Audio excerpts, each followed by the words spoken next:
SIR വെറും കുട്ടിക്കളിയല്ല. ഞാൻ vote ചെയ്യാറില്ല, അതിനാൽ എനിക്ക് SIR ബാധകമല്ലെന്ന് ആരെങ്കിലും കരുതുന്നുണ്ടെങ്കിൽ തെറ്റി. കൃത്യമായി പറഞ്ഞാൽ വോട്ടവകാശമല്ല, എല്ലാവരുടെയും പൗരത്വമാണ് SIRലൂടെ സ്ഥാപിക്കപ്പെടുന്നത്. അതുകൊണ്ടാണ് പൗരത്വം തെളിയിക്കാനുള്ള രേഖകൾ ചോദിക്കുന്നത്. അസമിൽ തുടങ്ങിയ വോട്ടിന്റെ മറവിലെ പൗരത്വം നമുക്ക് കാണാച്ചരടല്ല, എല്ലാം സുവ്യക്തമാണ്. അസമിൽ 4 വർഷം സമയമുണ്ടായിരുന്നുവെങ്കിൽ കേരളത്തിൽ കേവലം 3 മാസമേയുള്ളൂ എന്നതാണ് യാഥാർത്ഥ്യം. 2002 വോട്ടർ പട്ടിക പരിശോധനയ്ക്കായി കമ്മീഷൻ വെബ്സൈറ്റിൽ ലഭ്യമാക്കിയിരിക്കുന്നു. ഇപ്പോൾ ഈ സ്ക്രീനിൽ കാണുന്ന ഈ ലിങ്കിൽ തുറന്നു നോക്കി കേരളത്തിലെ ഓരോ വോട്ടറും തങ്ങളുടെ മാതാപിതാക്കളുടെയോ പേരുണ്ടെന്ന് ഉറപ്പുവരുത്തണം.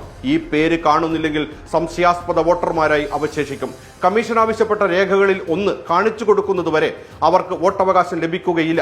2002 വോട്ടർ പട്ടികയിൽ തങ്ങളുടെയോ മാതാപിതാക്കളുടെയോ പേരുള്ളവരും ഇല്ലാത്തവരും പ്രത്യേക ഫോം പൂരിപ്പിച്ച് വോട്ടർ ആകാനുള്ള അപേക്ഷ ബൂത്ത് ലെവൽ ഓഫീസർക്ക് സമർപ്പിക്കണം. ഒരാൾ ഇന്ത്യൻ പൗരനാണോ അല്ലേ എന്ന് നോക്കി വോട്ടർ പട്ടികയിൽ ചേർക്കാനും ചേർക്കാതിരിക്കാനുള്ള വിവേചനാധികാരം ഓരോ ബൂത്തിലെയും BLOമാരിലും അവർ നൽകിയ അപേക്ഷകൾ പരിഗണിക്കുന്ന ഓരോ നിയമസഭാ മണ്ഡലത്തിലെയും ഇലക്ടറൽ രജിസ്ട്രേഷൻ ഓഫീസർമാരിലും അസിസ്റ്റന്റ് ഇലക്ടറൽ രജിസ്ട്രേഷൻ ഓഫീസർമാരിലും വന്നു ചേർന്നിരിക്കുകയാണ്. ഇക്കാര്യം ഓർത്തിരിക്കണം. വോട്ടർ പട്ടിക തീവ്ര പരിഷ്കരണ ഭാഗമായ എന്യൂമറേഷൻ ഫോമുകളുമായി BLOമാർ ഇന്നു മുതൽ വീടുകളിലെത്തും.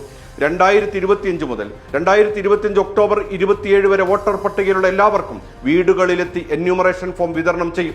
സംസ്ഥാനത്ത് ഇത്തരത്തിൽ 2.78 കോടി പേരാണ് പട്ടികയിലുള്ളത്. ഇവരെല്ലാം എന്യൂമറേഷൻ ഫോം ഒപ്പിട്ട് നൽകണം. നവംബർ 4 മുതൽ ഡിസംബർ 4 വരെയാണ് ഫോം വിതരണവും തിരികെ വാങ്ങലും നടക്കുക. ഫോമുകൾ പൂരിപ്പിച്ച് നൽകുന്നതിനൊപ്പം രസീതും കൈമാറും. QR കോഡും ഫോട്ടോ ഒട്ടിക്കാനുള്ള സൗകര്യവുമുള്ള ഫോമുകളാണ് നൽകുക. അതേസമയം ഫോട്ടോ ഒട്ടിക്കൽ നിർബന്ധമല്ല. BLOമാർ വീടുകളിൽ എത്താത്ത പക്ഷം തേടിപ്പോകണം. കാരണം വോട്ട് മാത്രമല്ല, പൗരത്വമാണ് ഒളിഞ്ഞിരിക്കുന്നത്. നിലവിൽ ഡിസംബർ 4 വരെ വിവരശേഖരണം മാത്രമാണ് നടക്കുക. ഈ സമയത്ത് മറ്റ് സൂക്ഷ്മ പരിശോധനകളൊന്നും ഉണ്ടാകില്ല. എന്യൂമറേഷൻ ഫോം തിരികെ നൽകിയ എല്ലാവരെയും കരട് വോട്ടർ പട്ടികയിൽ ഉൾപ്പെടുത്തും. പിന്നീടാണ് ആക്ഷേപങ്ങൾ സ്വീകരിക്കലും തുടർ പരിശോധനയും.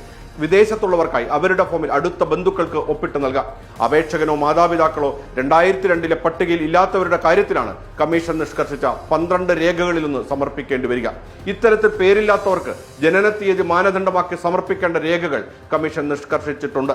വീടുകൾ കയറിയുള്ള വിവരശേഖരണ ഘട്ടത്തിൽ രേഖകൾ നൽകേണ്ടതില്ല. പിന്നീട് നോട്ടീസ് ലഭിക്കുന്ന മുറക്ക് ഹാജരാക്കിയാൽ മതി. ചുരുക്കി പറഞ്ഞാൽ ഈ 3 മാസം നിർണായകമാണ്. വോട്ട് മാത്രമല്ല, പൗരത്വ പ്രശ്നം കൂടിയാണെന്ന് മറന്നു പോകരുത്.